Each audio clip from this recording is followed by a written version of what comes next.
안녕하세요. 세무의 현정입니다. 벌써 7번째 학과별 오해와 진실 시리즈가 찾아왔는데요. 이번 시리즈에서 소개해드릴 학과는 양자원자력공학과와 항공우주시스템공학과입니다. 여러분들 반갑습니다.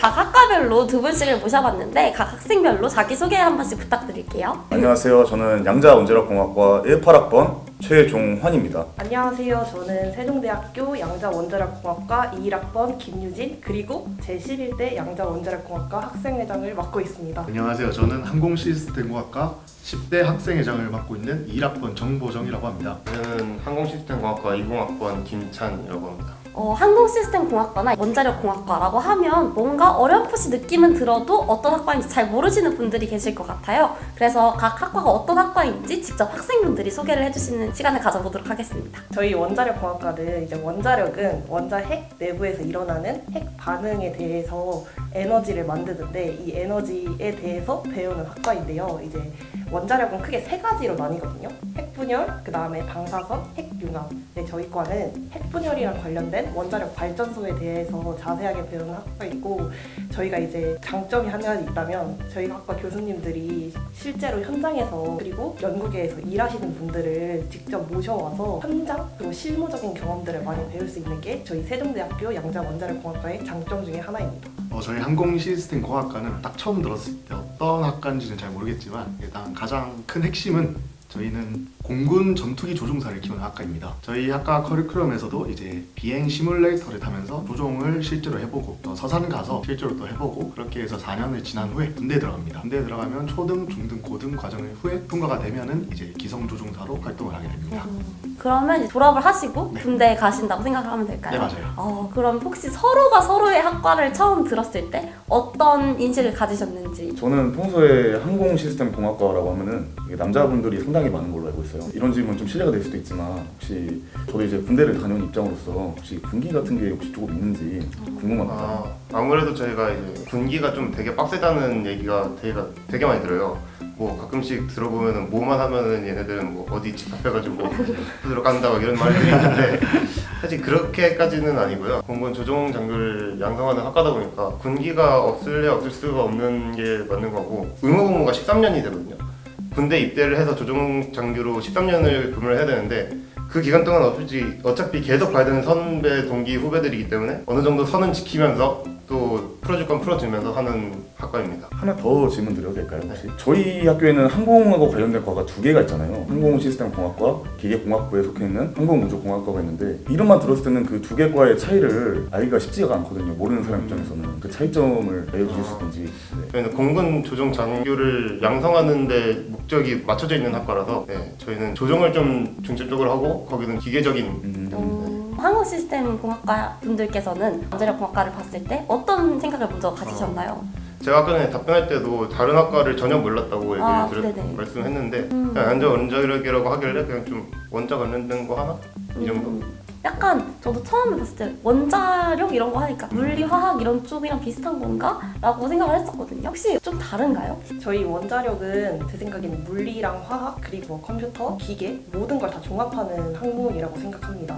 이제 원자에 대해서 말씀하셨는데 원자에 대해서 자세하게 알아가는 것도 맞고, 그렇게 자세하게 알아가서 이거를 어떻게 기술적으로 활용할지를 배우는 학과라고 보시면 돼서 물리적인 기반도 필요하고 화학적인 기반도 필요하고 여기에 공대적으로 응용할 수 있는 뭐 기계나 컴퓨터 이런 것들을 배워서 이 원자에서 일어나는 핵 반응을 배우는 학과다라고 설명을 드리고 싶습니다. 응용 학문이라고 보시면 될 것 같습니다. 정확합니다. 사실 이게 학과 이름을 말했을 때 주변에서 듣는 말들도 되게 많을 거라고 생각을 하거든요. 네. 혹시 편견이라던가 오해라던가 이런 것들에 대해서 한 번씩 얘기해 주실 수 있나요? 저희 원자력공학과라고 하면은 사실 주위에서 듣는 말이 핵폭탄을 만들 수 있다는 얘기를 상당히 많이 들어요. 근데 이제 만들 수 없고요.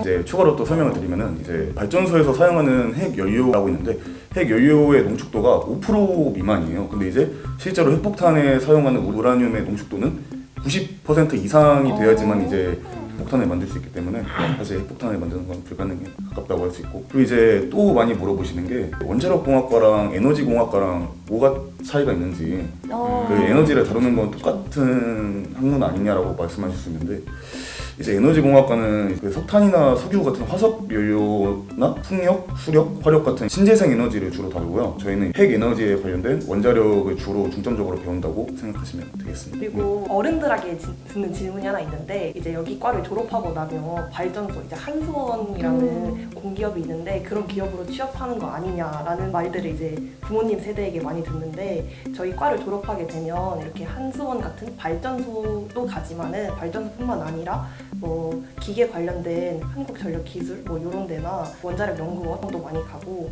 그다음에 이제 규제기관에도 많이 가고 또 이것뿐만 아니라 그냥 엔지니어링 회사에도 갈 수 있고 좀 더 자세하게 들어가서 뭐 방사선이랑 관련돼서는 더 갈 수 있는 폭이 많다라는 얘기를 하고 싶었습니다. 항공시스템공학과는 어떨까요? 질문 들었던 것 중에 탑건 영화 나오면서도 되게 많이 얘기를 들어요. 우리나라에도 탑건이 있냐 얘기를 되게 많이 듣는데 저희 나라에도 탑건이 제도가 있긴 합니다. 근데 좀 다른 개념이긴 한데 조종사가 되면 사격 대회가 있어요. 거기서 최우수를 하게 되면 그 사람을 이제 올해 탑건 이렇게 지정을 하게 되는 거예요. 개인적으로 궁금한 게 있는데 졸업하고 군대로 가신다고 하셨잖아요. 근데 군인 말고 그냥 일반 사설 뭐 그런 데 취업을 한다거나 이런 경우는 별로 없나요? 의무분과 13년이에요. 기상조종사로 의무를 마치면 그때 이제 전역을 할지 말지 선택을 해서 전역하고 이제 항공사로 가든 다른 회사를 취업하든 하게 됩니다. 만약 학과를 다니는 중에 조종사를 포기하고 싶을 때가 있잖아요. 이때는 이제 4년 동안 저희가 전액 장학금을 받는데 그 전액 장학금 받은 거를 다시 환불을 하고 자퇴를 한 후에 다른 곳도 갈 수 있고요. 또 이제 초, 중, 고등 과정에서 떨어질 수도 있어가지고 떨어지게 되면 이제 행정장교로 다시 들어가게 됩니다. 이렇게 학교를 계속 다니시다 보면 학과병이나 고질병 같은 게 생길 것 같거든요. 혹시 개인적으로 갖게 되신 학과병이나 습관 있으신가요?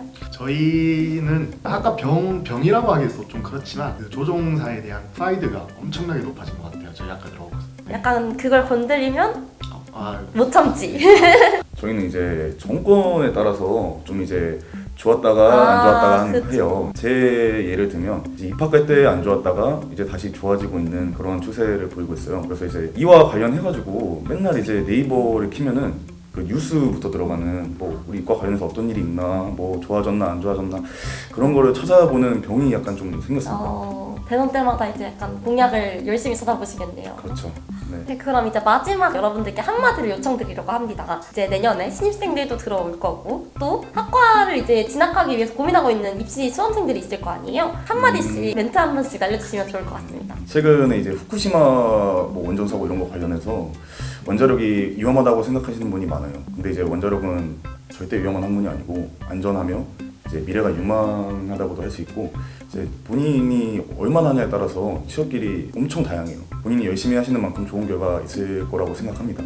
저는 사실 이 세종대학교 원자력공학과를 오고 싶어서 온 사람이라서 지금 2년 동안 학교에서 공부하면서 원자력이란 학문이 진짜로 배울 게 많고 앞으로도 미래 유망한 학문이다라는 생각을 많이 했고 그래서 더더욱 저는 이제 원자력공학과란 프라이드를 가지고 엄청나게 홍보를 해놨는데 우리 이제 들어오는 신입생 분들도 원자력에 대해서 많이 알다 보면은 이게 참 매력 있는 학문이다. 배울 것도 많고 연구할 것도 많고 쓰이는 것도 진짜 많구나 라고 느끼실 것 같아서 진짜 적극 추천한다는 얘기를 여기 이 자리에서 하고 싶었습니다.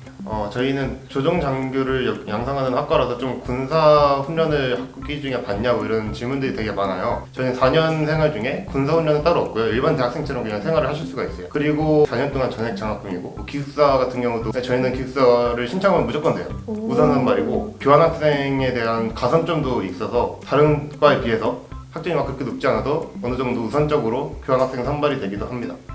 제가 한마디를 하면요. 저희 학과에서는 또 이제 새로 들어오는 분들이 실제 비행도 안 하고 시뮬레이터로만 그렇게 하면은 과연 도움이 될까? 이런 고민들을 많이 하실 거예요. 근데 저희 교수님들이나 저희 학부생들에도 이 시뮬레이터를 어떻게 해야 실제 비행이랑 연관을 지을 수 있을까? 고민도 정말 많이 하고 실제로 지금 군대에 계신 선배님들한테 전화를 해보면은 세종대학교 잘하던데? 세종대학교 괜찮다 이런 분위기예요. 그래서 들어오시면은 시뮬레이터 이거밖에 안 하는 데가 아니라 시뮬레이터를 통해서도 이런 좋은 효과를 볼 수 있구나를 알고 꼭 조종사를 꿈꾸는 분들이 오셨으면 좋겠습니다. 네, 이렇게 벌써 학과별 오야진시 7번째 편이 마무리가 되었는데요. 수험생분들이 정말 도움이 많이 되셨을 것 같아요. 오늘 이렇게 같이 이야기 나눠주셔서 감사합니다. 감사합니다.